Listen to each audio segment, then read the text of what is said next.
Coming up in today's show.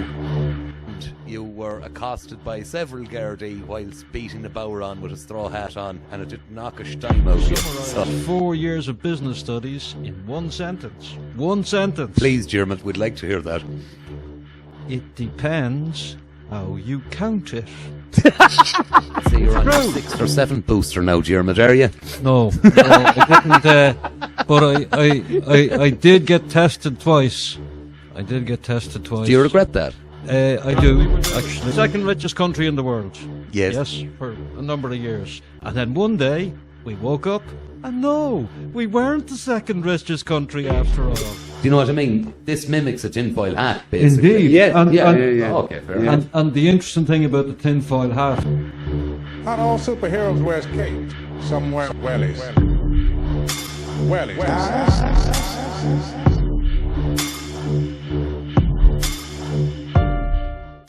Hello, everyone, and you are very, very welcome to the James Conway experience. I have a very unique and a man who's very dear to my heart. I thought I was Sligo's wildest candidate, but no, I'm not. I wasn't near it at all. I wasn't at the races at all. But I have the straw man with me here this evening, Diarmuid McConville, the one and only, who is just fresh from his national election campaign. And I have to tell everyone, I had to invite him on the show because I heard him on Ocean FM and I thought he was brilliant because he just said what he wanted to say. He didn't pass any heed to what anyone was telling him. He didn't even pass any heed to the questions. He just went with it, whatever way suited. Diarmuid, you are most welcome. So you are. Gurra Mahagat, thank you. It's great to be here. And I have to say it, Diarmuid, thank you very much as well. You have supported me in my court proceedings for trying to stand up for little dear Ireland. And you were accosted by several Gardaí whilst beating the bower on with a straw hat on, and it didn't knock a steam out of you. So more of this is needed in Ireland, people. Well, more of this is needed. We've got to help each other. Well, I appreciate what you've done for me. Thank you very much. Thank you. Yeah.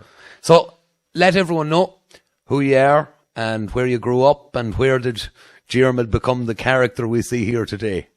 Well, long story, so, you know. Oh, we have time. Cut me short when you've had enough. Born in Dublin, grew up in Sligo, Mahara boy, so we would have been the last house in town at that time.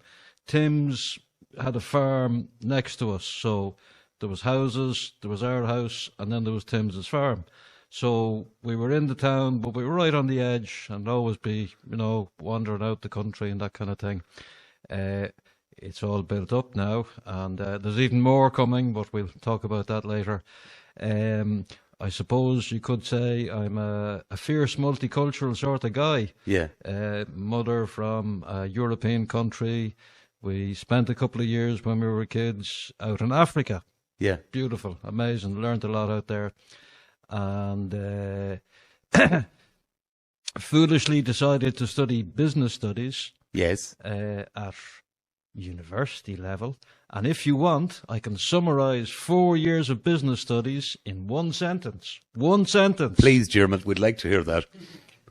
It depends how you count it. It's true. Do you remember the old Celtic tiger? Yes, I do. Yeah. And we were the second richest country in the world. Yes. For a number of years. And then one day we woke up, and no, we weren't the second richest country after all. We were one of the poorest overnight. And potentially something similar might be lining up for us now. But now, you're using the word potentially there very wryly. I can tell. How likely is it? I've come to the conclusion, for what it's worth, that all this economic stuff is decided by 12 guys in a room in New York or London or whatever, yeah? So when they want a big economic crash, someone picks up the phone. Hey, guys, we want a big economic crash and we want to start next Wednesday at 2:30. Yes, boss. And that's the way it works. So it's all up to the top guys. If they want an economic crash, they'll provide an economic crash. If they want to keep spinning things along, they'll keep spinning things along. Well, can I ask you a business question then, Diarmuid? Let's say tomorrow morning you were the head of a nation. Would it be a good business policy to fall out with the nation of Israel, or a bad decision to fall out with the nation of Israel? Well, to an extent, we've possibly already fallen out with them. Yeah. Well, the politicians haven't, but we, the people, have. It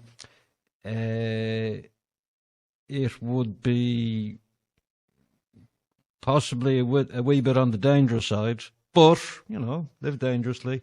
I think the key thing from a business point of view is make sure we have enough food. Yeah. Make sure we have enough food. We have enough water. As we see now, there's problems in Holyhead and deliveries and so on. So even though we're an agricultural nation, we import a huge amount of food. Yeah. But if we had one good year of farming, then we could have an argument with the Israelis. Yeah. Get our food stocks up, and then that's it. How do you think we're placed for an argument at the moment? It's interesting. The Israelis closed the embassy and all that, but I think the only reason they did that, they're saying that because we joined the Court of Justice case and different reasons, we recognise the Palestinians, but other countries have done that and they're not closing the embassies there. So the only reason I can think of is they want to boost the popularity of Micheál Martin and what's the other guy, Simon Harris. Yeah. These two boys are letting the Israelis fly over the whole time with all their ammunitions and whatnot, and you see them in the sky, convoys, 2 planes flying together. That's not civilian, that's military. So at the moment, our politicians, they're wrapping the Palestinian flag around themselves, they're crying crocodile tears for the poor old Palestinians, but when it comes down to it, they'll do anything the Israelis tell them to do. They'll do it discreetly, they do it very quietly, but they're basically doing what they're told. So I think the reason, now the Israelis know the general population here are not fans of the Israelis, so that's why they've closed the embassy, and they're accusing Simon Harris of being anti-Semitic. They want to boost his popularity, and they know, well, if the Israelis have a go at him, the plain people of Ireland would think, well, if the Israelis are having a go at him, he can't be all that bad. I think that's a really interesting way of looking at it, because it's one of those, watch what they do, not what they say. Yeah. And I just don't see at the moment how Ireland is, what are we doing? What are we doing to help the situation? We're talking a really good game. That's it. But we're not doing. Yeah. It's like there's a couple companies in this country who are developing chips, things like that are used in Israeli munitions. And you can't come out all guns blazing and still sell, what is being made here. The On the Ditch crowd had an article saying that the National Treasury Management Agency has investment in Palantir, or one of those Israeli-friendly companies. So we're investing in a company which is involved in the old Israeli Defence Force massacres, basically. And at the same time, we go, it's terrible what's happening there. But as you say, we have all these connections. It's I don't know though. My perspective of looking at it is, I think they have us lined up as possibly the only developed nation who have really stated categorically that, we're against what's going on. And I genuinely think we're going to be heavily punished for that. Touch wood, I hope not. They're certainly cranking up the old propaganda machine over there, and even in America, some senator was come out. Well, you see, America's where it's at for me, because there's a lot of American companies in Ireland who have very, very strong ties and linkages to the nation of Israel. And yeah, I don't think they're going to let us away with this. Like your viewpoint to me is interesting, to say it's to increase their popularity because they're allowing things to happen and all the rest of it. But to me, I think rhetoric is very important, and I don't think they're going to allow rhetoric like that to go unpunished. And they have the capability of economically damaging countries, you know. Absolutely, they specialise in it, have done for years. I mean, one thing about the American companies here, a lad was working in Intel back in the day, and he said, all white South Africans and Israeli Jews. Now, I'm sure that's an exaggeration. I'm sure there's plenty of ethnic Irish working at Intel, but there might be a disproportionate amount of people from those countries. But certainly we got a lot of people working in American companies, a lot of wages, a lot of big salaries. So it's a pressure point, and you know, we have to be ready for it. They could pull the plug tomorrow. Well, you see, that's where my perspective of it is. I don't think the majority of the Irish nation is ready for a situation like that. I think there's kind of... They'd probably ask a very simple question, like, why would they do something like that? You know, because they wouldn't see a benefit. Oh, well, why would they do something like that? You're the only developed nation, really, that's pinned your colours to the mast. You know, South Africa took out that law case, but you have to look at South Africa and their relationship with Israel. There's been so much diamond production in South Africa over the years, and it's predominantly Jewish brokers, and the South Africans would have felt that they were, you know, badly treated in deals and stuff like that. So there's a bit of, well, you could refer to it as anti-Semitism, I suppose, in South Africa. But we've backed up this court case, and I don't know, as I says, I don't admire what's happening in Palestine, but I'm not so silly to think that Israel doesn't affect global geopolitics. They do. Yeah. You know, the Israeli backing of presidential candidates in America is huge. You know, they are a really, really powerful group. And Trump is entirely pro-Israel. Unfortunately. Well, the mainstream media, are they covering this? Well, in any way, the American mainstream media for years has not been highlighting Palestinian issues. You know, they don't highlight it, and the reason for it is there's so much subversion and stuff like that. It's one of those things. How do I say it?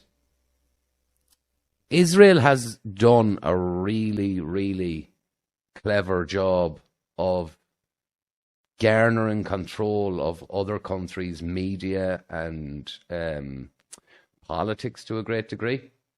And a lot of people will say, oh, well, you know, they're behind everything and that. I don't think they're behind everything. I think there's a lot of populations who just kind of go with the flow and allow things to happen, you know.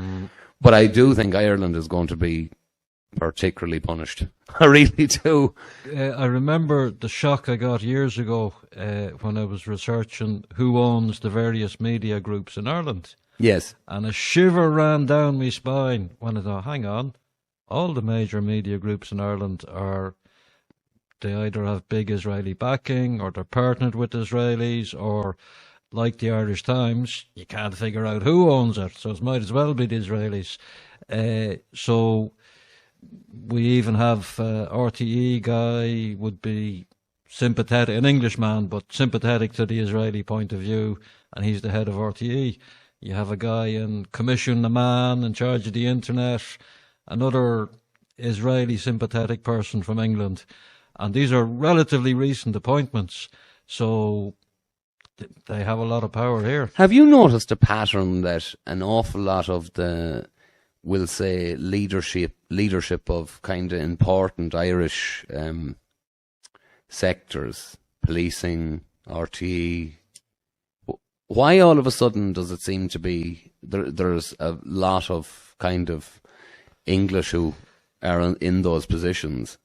Like, it's strange to me. It is strange. It is strange. And I think possibly part of it is, did you ever hear this thing called revelation of the method? So it's a theory, the old nonsense black magic stuff, but they're doing whatever bad stuff they're doing, and they're generally keeping it secret. But every so often, they let us know. They show us straight out in front, hey, we're doing all this bad stuff, and then they distract you with something else. But they do actually show us occasionally. And the theory is that something along the lines of if you tell people all the bad stuff you're doing and they don't react, that kind of helps keep them in a kind of hypnosis or something like that. What they claim is their ignorance that keeps them there then. Do you know, that's kind of what their whole thing is, isn't it? Yeah. Well, isn't that the whole Masonic thing, I think, is it? It isn't. Well, it's a base of Masonry that you allow the trick to be seen. And like that kind of ties in with magic and things. You can believe in magic or you can't. But the essence of a good trick is that it was done entirely in front of you. And it's really only your ignorance of the process that makes it magic. Yes. You know, fundamentally, it's an illusion. Yeah. But if I can carry out the illusion so adeptly in front of your eyes, that's why it's magic. Yeah. You know, that's where its power is derived from. So, you know, that kind of segues into what I'm going to ask you next, Diarmuid, which is the pandemic, you know. What was your opinion? I'd say you're on your 6th or 7th booster now, Diarmuid, are you? No, I didn't. But I did get tested twice. Do you regret that? I do, actually, and particularly because I asked them to go easy, you know, up the nose. I mean, my God. Yeah. And they didn't go easy. Well, I got tested once here in Ireland and then once in Germany on the way back. There's a funny story about the test in Germany. So it's out at some kind of car park scenario and there's a little booth and whatever and they're all dressed up in the gear. And they're only young ones. They're only 19, 20, you know. And they come out and they do the thing and then they go off into the booth. And I'm looking in the mirror and I noticed that they've taken off their protective gear, and I noticed the tight trousers of a beautiful girl. Yeah, you know, tight trousers as you see so often around the place these days.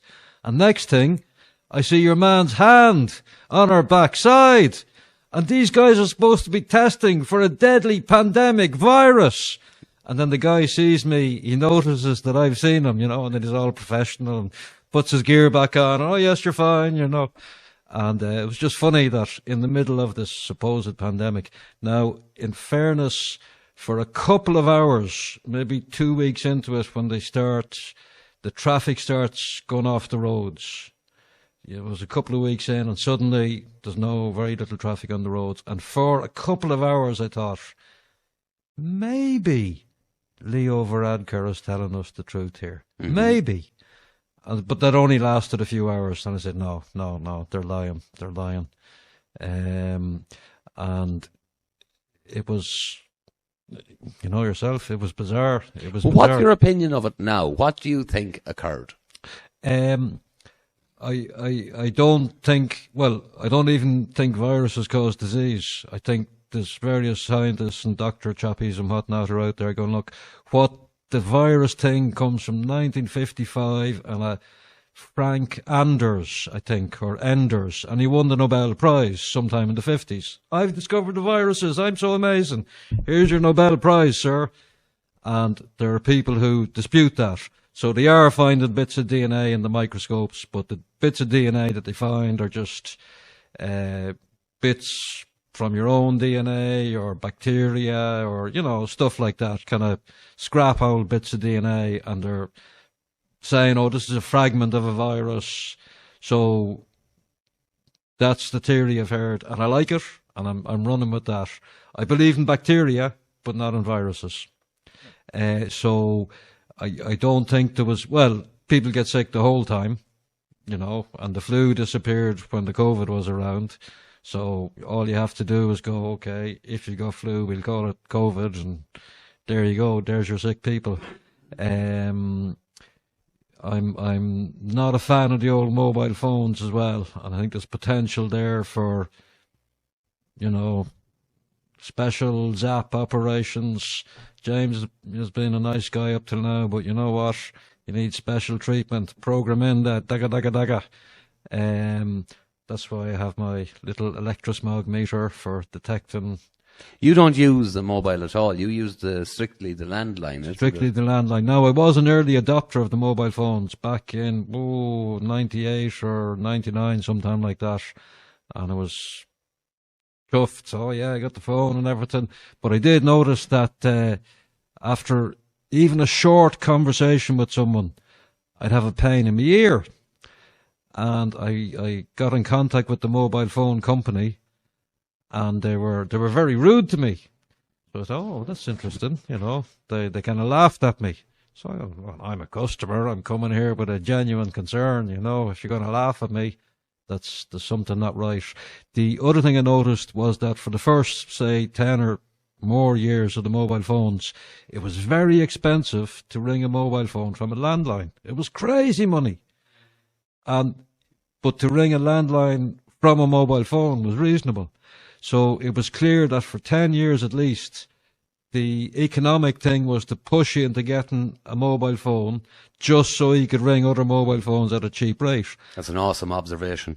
Well, I was raging about it for 10 years, and then one day I rang them up and I was trying to get a better deal. And they go, oh, yeah, no problem. You can ring your mobile phones for free now. And I go, hang on, 10 years. And I know of people who, that's the reason they got a mobile phone, because it was so expensive to ring a mobile phone from a landline.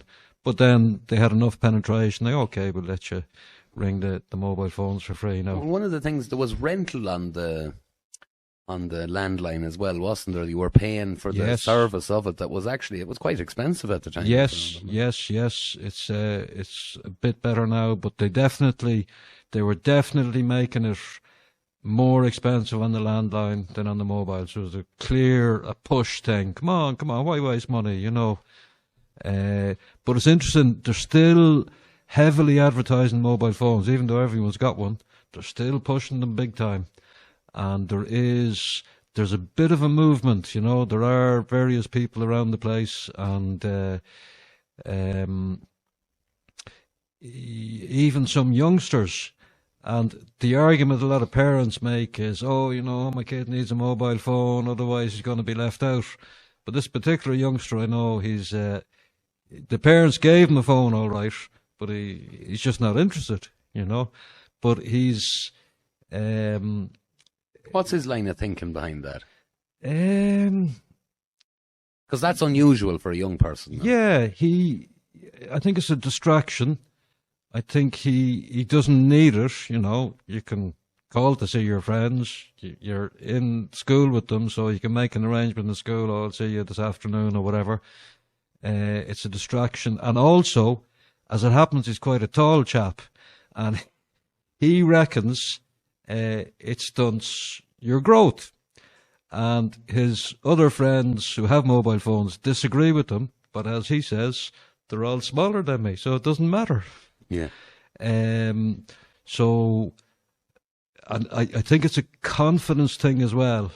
He's, he has his friends. He doesn't need a phone to keep in touch with them. He has his hobbies, whatever he has. You don't need a phone for your hobby. Yeah. And yeah, it was interesting. And it was interesting that the parents, out of genuine love for the kid, we'll get you a phone. But he wasn't asking for it. And he still has it, but I don't know where it is. It's somewhere down, it's not actually necessary. And, how many thousands of years did we live perfectly decent lives without it? Well, that's it. And I think as well now it's gone so much further than just being a phone. It's basically a computer in your pocket. But like I always reference, there's Darren there, and he's absolutely brilliant at, how would I say it, designating times for it. You don't use it that much. It's there. Whereas I find, like, I started doing, since we started the podcast, I downloaded one app, which was TikTok, to try and get the podcast out there and all that. And I'm already going, no, this is taking too much. Because what I do is I dedicate too much time to it. And it's really difficult to know how to not. Do you know? Well, I mean, there's one simple step, and as the fella says, anything you can do on the mobile, you can do better on a computer. Yeah. Better. Any app, anything, any single thing you can do with the mobile, you can do it better on a computer. So the only advantage of the mobile is you can do it when you're in the toilet. You can do it when you're driving down the road. So the only advantage of the mobile is you're mobile when you're doing it. Whereas if you put all your communications onto something fixed, then you know, okay, this week I want to sort out the TikTok, I want to sort out X, Y, and Z. And then you look, okay, when's the best time to do that? Well, in the morning, maybe before I go out, or in the evening when I come back. And then you have it. The thing with the mobile is it's with you the whole time. Yeah, but you see, one of the things that for myself, so when I'm going to work or that, it could be leaving at 6, something like that, then you hop into the work van, and what I can do is do a few things whilst I'm going to work. Yes. And then maybe at lunchtime, and then While safely in traffic, of course. well, I can be passenger. I'm chauffeured. But yeah, no, I do use it like that. And Yes, now, there you're bringing up a major issue, and the lads in Germany mentioned it to me. Back in the day at break time, or when you're driving into work, people used to chat, man. They used to talk. Yeah. So what you're doing on the phone is you're talking to people out there in internet land. Well, I've noticed that because my most recent job is with my best friend, do you know? And before the podcast started, you know, the crack in the bars in the evenings, absolutely savage. But you don't have the same crack when every so often you're trying to fire off this or fire off that. Well, I would say, okay, you're in one way it's a good use of your time because you're traveling, and then you know you have that time. You can also do the internet stuff, but really, that time with your mates is more precious than updating the stuff. Yeah. And you got to go, how much time do you need in the week for updating the stuff? A couple of hours. I think I'm going to hand over this TikTok account to you, Darren. Yeah. We could embed it in I think I'll send you one video a week and say, stick it up on that. It is a good point, because you have to think as well, okay, not only is your time during that time with your mate taken, right? Yeah. Your focus you're taken. You see, this is what... And I totally get where you're coming from. I put something up, 2 hours later, I'm doing something else.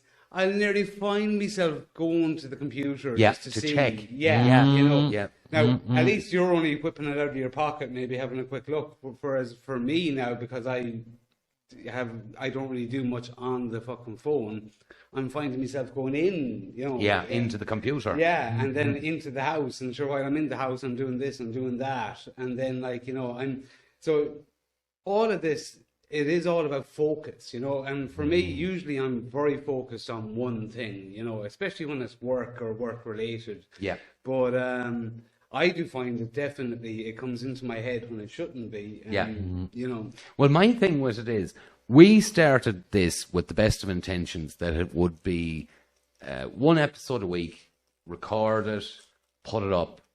But the amount of promotion and getting back to people and that you have to do, like, it's taken up a lot more hours than I thought it would. Now, thank God it's you know, somewhat successful or that, and it's taken off okay. But yeah, I don't think most people realise, you know, I have to get in contact with yourself, organise a day. Then Darren is editing the videos from last week, and all of this is going on in the background. And Just conversations. What day are you working? What day am I working? Well, I'm working when you're not working, and you're working when I'm working. Yeah, that's basically you know, it, yeah. it's kind of like, Yeah. you know, If we you find can- ourselves running in the door of a shed at like 8 o'clock in the evening, trying to set up just to get a conversation going. It's kind of, you know, but that's what it takes. And You can delegate some of it, you know. Well, you see, we are, but at the same time, it's two of ye.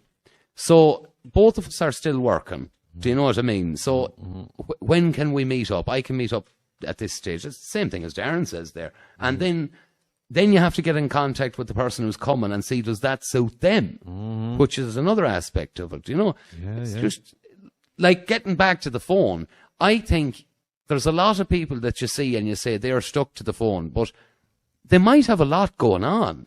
Do you know? Yes, but again, but even what you're talking about, uploading stuff, is it easier to do with a proper computer and a full screen, or is it easier to do on the phone? Well, Darren, you'd have to come in there, mate, because that's your development. Yeah, like I'm laptop and computers all the way. But it's when you were mentioning that earlier, I remember years ago when Instagram first came out, they actually made the usability way more easier on their app, and you couldn't actually use a web browser or anything like that to actually upload onto Instagram. You could only browse. So 10 years ago, they were already nailing what you were saying and actually restricting usability. There's no reason other than like they wanted that app on your phone, you know. Yeah. So there's definitely traits like that. Same with even online banking now. You want to do something on a browser, you nearly have to need this other machine for your ATM, for your card to go in and put in a code to get another code to put into the computer. But can you put an app on your laptop or on your computer? No, I think the online banking is far easier on the phone. Yeah, it is, you know. Far easier. Yeah, and it's not by I don't want to hear it. I don't want to hear it. No, I think you were right. Yeah, but I think you are right. Changed. Yeah. I think now they've created a situation where they want your data. And they want your data in a device that's with you constantly. So they've adapted everything to be simpler on the phone. They're tempting us into it. Now, you know what this baby here does? The Faraday cage. The Faraday cage. The Faraday the biscuit tin. It's picking up, but... An ammunition box is another good one. Yeah. So what I say to people who have the phone but are a bit concerned about it, well... Get a steel box. Put the phone in a steel box. When you want to check or you need to make the call, open up the steel box, make your call, close the steel box. The other little gadget now, the label says made in England. I don't know, is it true, but that's what the label says. And this is a mixture of plastic, which I don't like, and silver. Oh. Very expensive. I won't say how much it was, but, you know, worthwhile. And they are worthwhile, because I've actually got T-shirts and hats with silver lines as well. Oh, yeah. And like the beanie hats, they're only €30, €40, something like that. There's no reason anyone shouldn't have one, you know. And is this, you know, and I don't want to make the kind of the association. Do you know what I mean? This mimics a tinfoil hat, basically. Indeed. Yeah. Oh, okay, fair enough. And the interesting thing about the tinfoil hat is some film in the late 60s, I think, or early 70s. And the theory is that even back then, they were playing around with the old electromagnetism and fucking with people through electromagnetism. But isn't this... So, in the Vietnam War... Mm-hmm. They had developed technology that an electromagnetic pulse could be sent into the opposing side to make them feel medical anxiety. So they were working on these things at the time, and then all of a sudden they make the tinfoil hat thing a subject of ridicule. Exactly. And then you end up in a situation where nobody wants to do anything like that because it seems so ridiculous. But what you're saying is now there's clothing and everything and nobody would know. Nobody would know what you're wearing. Do you know? That's awesome. I didn't know that. Yeah, it's a bit like Dr. Strangelove, if you ever saw it. Fabulous film. And there's one thing that Orson Welles done it, wasn't it? I can't remember, it was a Kubrick or one. Oh, it was Kubrick. Big name. But anyway, the crazy nuclear bomb general was very against fluoride in the water. And it comes back up several times in the film. Oh, it's crazy that he's totally against it. And he comes across, he's a blood crazy, mass murdering atomic bomb general, so he's a crazy guy. And as part of that craziness, he doesn't like fluoride in the water. Now, all these years later, if RFK gets to be health secretary, he doesn't like fluoride in the water. And I'm not a fan of fluoride in the water, but they were making fun of people who didn't want fluoride in the water back in the 60s and put it into a big Hollywood film. And, oh, you don't like fluoride in the water? Oh, you're one of those crazy nuclear bomb general type people, That's... You see, there's so many aspects of that in film. Like, one of the things that I thought was remarkable, the backlash that John Ford got for one Western in particular. It was called The Searchers. And John Wayne was the hero of the film, but he was very racist. Oh.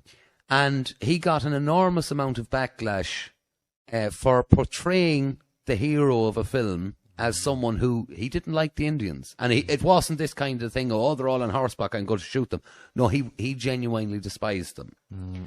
And like, people were given out to Ford for making the hero of the film a kind of an anti-hero, if you get me. And all of these things happens in film throughout the years, and you're kind of wondering decades later, what were you trying to instill there? Do you know? Yeah. The film is, you're kind of in a trance when you're watching a good film. Yes. And they've controlled it from the start, and they love putting in whatever bit of propaganda they're pushing at the time. They put it into the films. Well, it's it's an association some people don't make, but Hollywood, the wood of holly. So all druids had a staff or a wand made from the wood of a holly tree. So they're basically telling you, we're casting spells. Yeah. That's what we're doing here. We're casting spells. We do it for whoever pays the highest money. Yeah. It's a grim business. It's a grim business. And funny, the Kennedys, the grandfather was Joe Kennedy. He was in the movie business for a while, and according to reports I've read, he was very critical of the Jewish influence. Yes. Extremely critical. Even JFK, according to his diaries, he was also very critical of the Jewish influence. And even now, RFK Jr., and he's bowing down to the Zionists 100%. Like, he's 100% supporting them. He's never criticised them, ever. But I was talking to a fellow who saw him there's some rabbi who's into all sex toys and all that nonsense, and RFK is supposedly buddies with them. But he saw a clip of them together, and the rabbi says something awful, and you can see in RFK's eyes, he hates this guy. He hates the rabbi. Now, he's not saying that. His words are all, oh, I love you, and, God bless Israel. But I think, deep down inside, I think he doesn't like them. He knows this is bad, and I hope he's playing a bit of a double game. I don't know. You see, I think it's so blatantly obvious that Trump has gone along with them that I don't think anyone is going to change that. Moving the embassy from, was it Tel Aviv to Jerusalem? Shocking. Well, listen, some people think it's shocking, some people think it's awesome. Yeah. But it was, it was telling the state of Israel that, I do believe you should be here, and I'm going to recognise that I think you should be here, and yeah. People get stuck into the whole tangent of who was there first, and I don't agree with that. I think there was a multitude of people there, and there was Jews there. There's no doubt about it. All the way. Yeah. And I think that's the wrong argument to get into, was who was there first. You know, I think that's the wrong argument to get into in Ireland, because you're at a stage now where you have people of Norman origin, people of Viking origin, people of European, African origin, and you come to a place where, you know, you have this kind of ethno-nationalist thing at the moment, where unless your mum and dad was Irish and you were born in Ireland and your grandparents were born in Ireland, and I don't agree with that. I think it's nonsense, to be honest about it. Well, I think if you're someone who lives in Ireland, has came to it properly, is of Irish heritage, I think that's enough. Do you know? I don't think if your granny was Scottish that you need to be thrown off a cliff. I don't think that. It's funny. I went to a gathering of the Orange Men in Enniskillen, and that's a controversial way to go. yeah. Fair enough. And it was the most ethnic Irish gathering I've been at in years. But they had a foreigner. They had a wee Scotch lady. And they brought her out, and she still had the Scottish accent. She's married in Northern Ireland for 50 years. And it was beautiful. It was beautiful. I think there'd be a historical context there. There was a lot of them came from Scotland. Of course, but that's the interesting thing about it. Even though a lot of them came from Scotland, they're still going, oh, look, we have, special person here tonight, Scottish person. And I do agree, we're a mixed bunch, always have been. Yeah. But when the first black people started appearing in Dublin, I used to cross the road and shake hands with them. Yes, to welcome them. And, I am a welcoming guy and all that. But then something happened to change my mind. I was at a conference in Maynooth on the alternative media. And I was invited to speak along with some other people. It was great. I'm invited to speak. Oh, wow. And so I said my piece. And then there's two lads from Nigeria got up. And they were refugees, supposedly. And they said their piece. And I said to them, someone who opposes the government and struggles and has to flee the country, it's a good adventure story, yeah? The bad government, and we had to get up in the middle of the night and the cops were chasing us and we swam across the border, So I was asking them for, maybe you could explain a bit about why you had to leave your country. Now, they're presenting themselves as political refugees, and his attitude was the wrong attitude. If you asked an Irish man who had to flee the country, what's the story? He'd go, yeah, it was terrible, and the bits did this, and the bits did that, and blah, blah, blah, blah, blah. You'd find it hard to shut him up about, whatever reason he was involved in the politics. But these two boys did not want to discuss it. And I go, okay, there's something doesn't add up. Now, you could say, oh, we're so scared the government will hunt us down, the Nigerian government will hunt us down in Ireland. But if that's the case, why are you up speaking on a public platform? Could it be the case, though, Diarmuid, that they simply didn't want to speak about it? It can be a sore subject. Because I remember at one time being in England, and an Irish guy asked me, he said, are you from the town or the countryside? And I says, well, I'm from the countryside. And he said, do you come from a farm? But that, and I says, I come from a farm, yeah. And how many acres was it? And I told him how many acres it was. That's a very personal question. Yeah, but then he goes, and do you have many brothers? And I says, no. I says, I'm the only son. And he just goes, well, why are you here? And it was a sore enough subject for me to go, I came here for this, that, and the other. And he goes, yeah, but sure, you'll be at home. You'll get the farm. What are you doing here? So it can be a sore subject for some people. Do you know what I mean? Yes. Especially because that would have been the first occasion you met them. Do you know what I mean? Yes, but they are speaking in public, and they are Yeah, presenting themselves in public as refugees. yeah. So, what's the story, boys? It would be the equivalent of someone from the north, for argument's sake, had to leave because they were involved in Republican stuff or whatever, Yeah. and going to America. And, they'd stand up, Oh, no, I they had to wouldn't. leave. No. I'd be very surprised. If you had someone from Northern Ireland who fled because they were involved in Republican activity, they wouldn't be telling anyone. Not a fear of it. Well, That's the first class ticket to be back home and back in prison. No way. No way. I don't think so. put another way, there would be plenty of people in America from the north speaking about the terrible things that were happening. Well, They might not be directly involved, but Here, let me put this one to you, right? Let's say they were involved in a rebel movement in Nigeria, okay? And this is only hypothetical, if you get me. But let's say then they had to flee. It's you either flee or not. They might have had the best of reasons for being involved in it, all that. But I know if I went elsewhere or that, I wouldn't.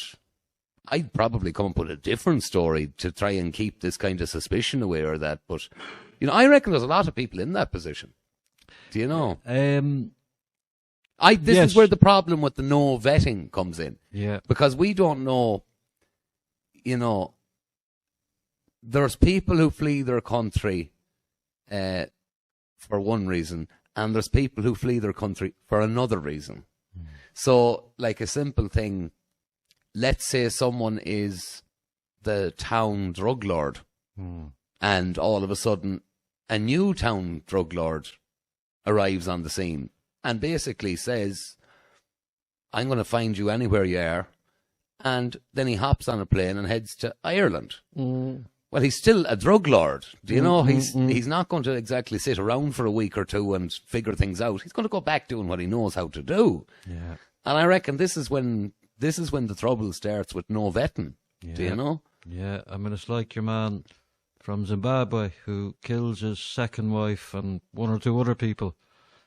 And next thing you know, well, he has to get out of Zimbabwe because you can't go around killing people there. The cops come along and go, hey, you killed someone. So a lot of countries in the world, and I want to know who gave him the idea.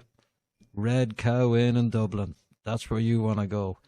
And sure enough, the Zimbabwe papers figure it out fairly quickly. He's in Dublin. He's in the Red Cow Hotel in Dublin.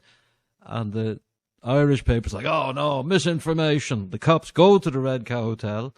They're looking for the guy by this name. No one by that name there. They go, oh no, it's all information. No one by that name there. 3 months later, they go back to the Red Cow Hotel. Oh yeah, he is here. He was using a different name. So I would say there's few enough of the people coming under the refugee thing who are genuinely against their own governments. I'd say there's few enough. Oh, it's few and far between. But you see, this is the problem. You can no longer have a conversation. I have absolutely no doubt that there are people who have arrived in Ireland and it's in their benefit not to have a passport. It's in their benefit that their identity has been wiped. That's to their benefit. And it seems to me so silly by a public and by a government to presume the best in everyone. This is it. Like, it's so silly. Yeah. I mean, in an ideal world, of course, but we don't live in an ideal world, and there's so many cases. Do you remember Pamela Is It Way High? She was in Sligo maybe 10 years ago now, and her big story from Nigeria, her big story was that she got rejected for her refugee application, and she was appealing deportation because she'd had a daughter in Nigeria, and they circumcised the daughter in the hospital against her will, and the daughter died. So that's why she didn't want to go back to Nigeria. They did some research. She'd never had a daughter in a hospital in Nigeria. She was never circumcised. So she was maybe, some women do have their daughters in Nigeria circumcised, so that part of it is potentially true, but it wasn't true in her case. Now, that cost millions, that case. Yes. I remember yes. that. Yeah, $1 million. And speaking of refugees, poor old Joseph Palani, and this is farcical stuff. So they found 350 in cash on him. 350,000. 350,000, yes, 350,000. Now he's after killing the two gay lads. 350,000 on him. Now the family got that back, and the reason they got that back was, it was family money that we brought with us from our refugee thing in Kurdistan. And you go, that was 10 years ago, and you still got 350,000 in cash. And there's 6 sons in the family. Only one of them is a crazy, mentally ill lunatic, which they knew already. If you had 6 sons and you had 350,000 in cash, which of your sons would you give the 350,000 to look after? The mentally ill one, or your other 5 sons who are not mentally ill? You know, you wouldn't give it to the mentally ill son. So that's suspicious. And then on top of that, Joseph Palani applies for free legal aid. Now, he's got 350,000 in cash, you know, that would get you a lot of legal fees, but the government gives him the legal aid. 700,000 euros, 700,000 in legal aid. Now, the total advice that his solicitor, whoever it was, gave him was plead guilty, which he did. So the solicitor gave him 2 words of legal advice, and for that legal advice, the taxpayer paid her 700,000 euros. On top of that, Mr. Palani Sr. is in court. The Criminal Assets Bureau were trying to seize this and that and cut off his disability and job seekers allowance. And he's in court. No, I am disabled. No, I am looking for a job. And no, I've nothing to do with criminality.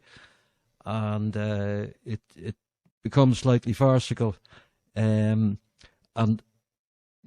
say, particularly Kurdistan, I think one reason why people would be leaving Kurdistan is they were working for the Brits or the Americans. You know, a lot of them were, and it made sense in the whatever war that was going on at the time. Mm-hmm. So, I think we should ring up the British Foreign Affairs and say, hey, we have a family of your boys, they're loyal to you. Send the Palanis over to England. There you go. Happy days. So you think MI6 should take their agents back? Why not?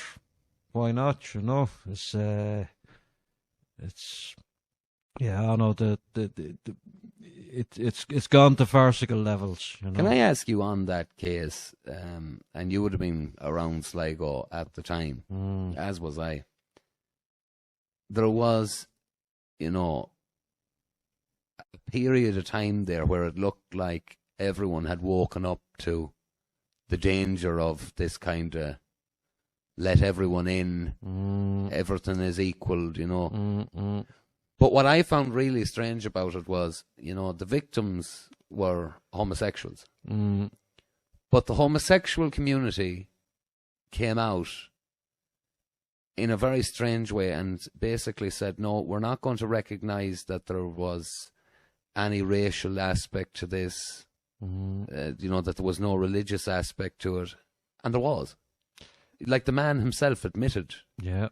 And, if you go through the case documents at the moment, he's quite clearly said why he killed them was because they were homosexuals. And the reason that he done that was because his religion told him that this is a sin that's irredeemable. There's no... there's no getting out of that. And, there was a third victim as well, we must say, who nearly lost an eye and all that over it. And, yeah, I don't get it. I don't get it. I think with the homosexual community, and some of my best friends are homosexuals. Oh, and I don't view it. Yeah. Same as that.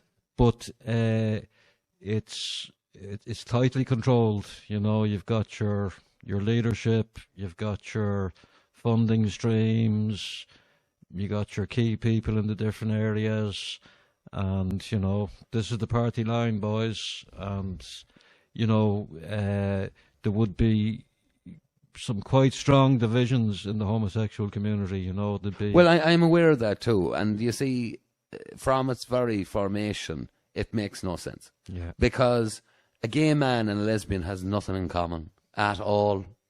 A bisexual has nothing in common with a gay man or a lesbian. Yeah. If you know these people and you get along with them, Yeah. they have no commonality. So you just bundle everyone into the one group Yeah. and say, you know, this is it now. LGBT, all the one, but it's not, you know. But it's, I suppose, like every movement, the church, the different churches, the political, you know, you have your kind of pyramid thing, and I know some people in the community, and they'd be maybe speaking out against, say, the stuff that's going on in schools, and they'd be gay themselves, but they're going, no, leave the kids out of it. Yeah.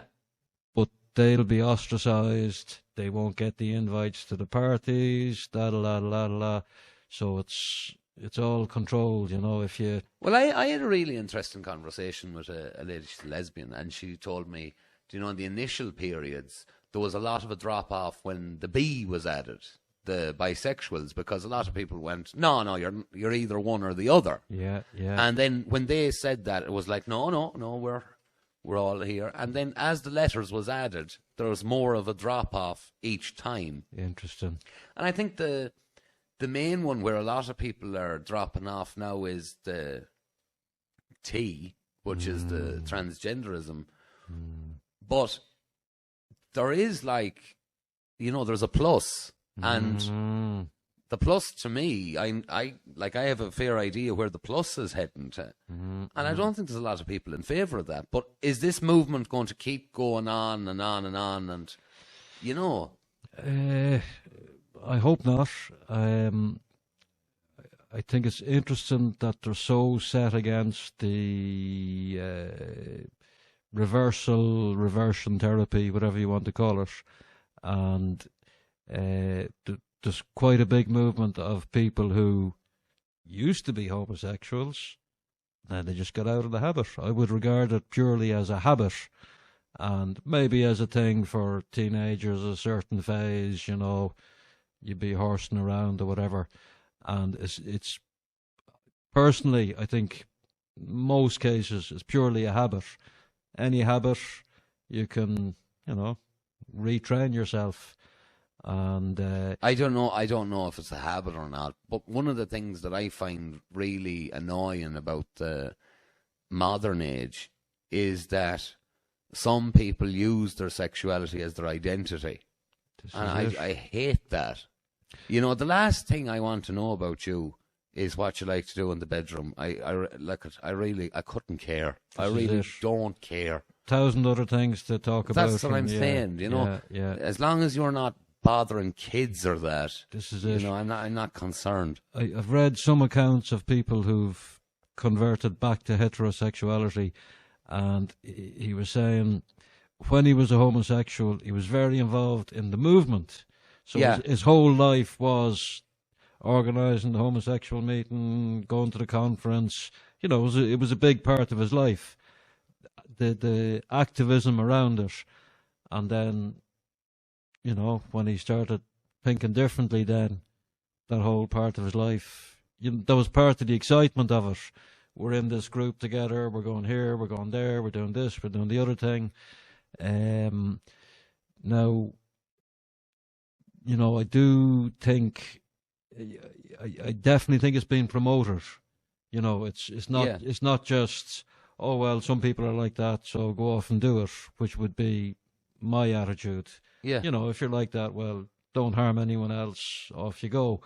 But there's definitely, they want to normalise it, they want to encourage it, they want to, I mean, why on earth are they promoting it so much in the schools according to the curriculum? And they don't mention at all that, you know, there are plenty of cases people who were homosexual for X amount of years, and then they go, oh, actually, what I really need is a nice, juicy, hairy vagina. Yeah. You know? But that's not mentioned at all, even though, you know, it exists. Well, there's the other side of it too, which is there's people who were heterosexual and then later in life go, no. You know, it goes both ways, like. Yeah, but I'd be... But that flies in the face of Born This Way. Of course. Yeah. Do you know, because, like, how many cases is there of, we'll say a man and he had a wife, love of his life, had a couple kids or that, but let's say maybe she dies, and then he realises as he gets a bit older, frankly, I really prefer the company of men. I don't have, you know, I'm not feeling the same way about other women as I felt about my wife, so I'm going on with this. And that flies in the face of the whole thing of Born This Way, because if you ask that man, well, you know, so you were gay all your life, he might go, well, no, I was perfectly happy with herself, but she's dead now, and I've just realised that I prefer the company of men, and no woman is ever going to be her, so, you know. I would say there's two separate things. One is the sex and baby side of things. Yeah. You can only do that with women. Yeah. And the other is the company of men. And you can be, you can confuse them. Yeah. You know, I like the company of men, yeah, but not a homosexual. Yeah. The other thing is, I think in maybe more so men than women, if you're working as a group, you know, as a tribe or whatever, it's a good idea for the men to be able to work together. Yes. And, you know, if you have a leader, a boss or whatever, it's a good idea for the other guys to respect that guy and go, he's the man, yeah, you know.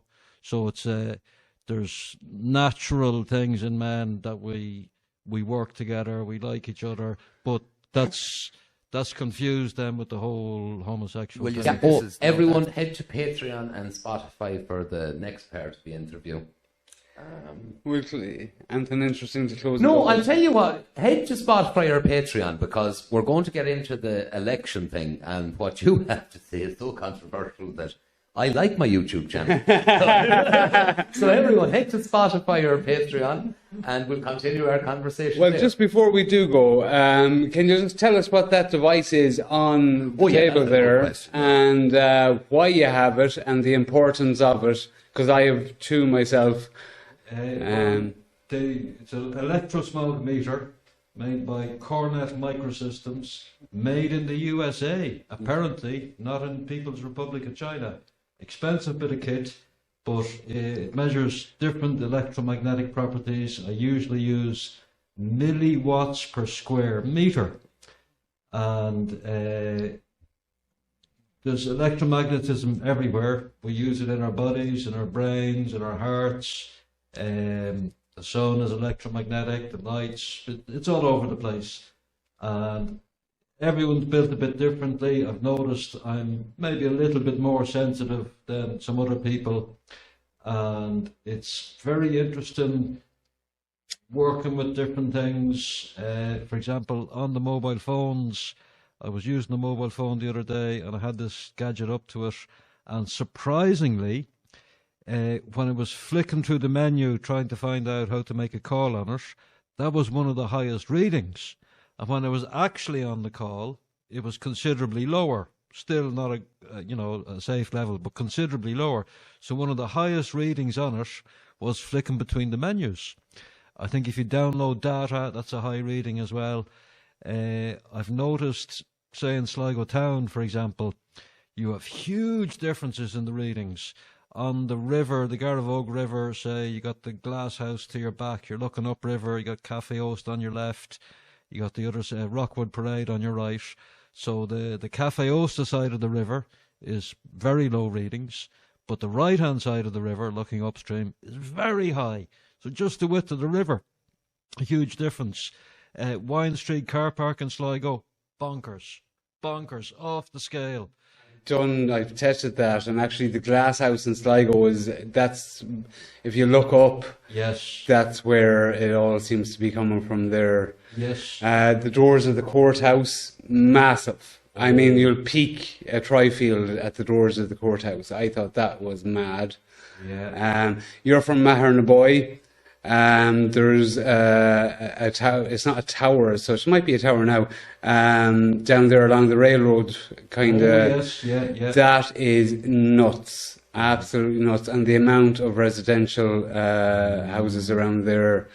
We've had great nights out actually testing and stuff, and like as you just said, we're all a frequency. You know, we're actually everything is frequency. We're water. Water interacts a lot with a lot of this kind of stuff. So the fact that they've got a mobile device into everyone's pocket, that if you read the manual would tell you to keep it away from you, is mental. Yeah. You know.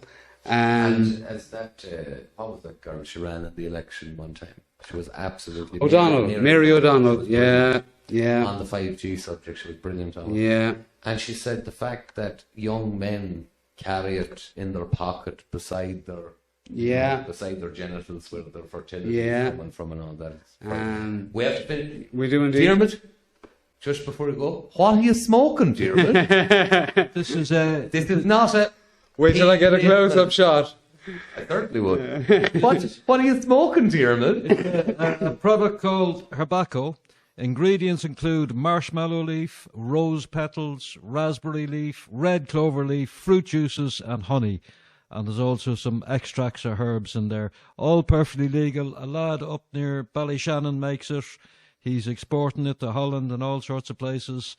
And so it is a commercial venture on his behalf. Yes. Yeah, wow, fair fuck son. Yeah. Still to come in part 2 of the show. A guy gets raped by a man, you're probably going to have an erection. This is the guy who's getting raped. So you're not one bit homosexual, but just the physical thing of it. So there was so much information, misinformation, rumour, the whole lot. And nobody stood up and said, this is exactly what happened. Robbing and stealing and prostituting themselves all day just to get the money for the fix. The older fella. You know, their own age group, they're not getting it from their own age group, so all of a sudden they're looking at guys in their 30s, 40s, do you know what I mean? And that's definitely something that's going on. The fountains of milk that come out of the woman's breasts. I think there's a lot of people coming to the conclusion, you know, the education system in Ireland, you're basically rewarding people for memorising. You know, there's huge advantages for a woman to make a false allegation.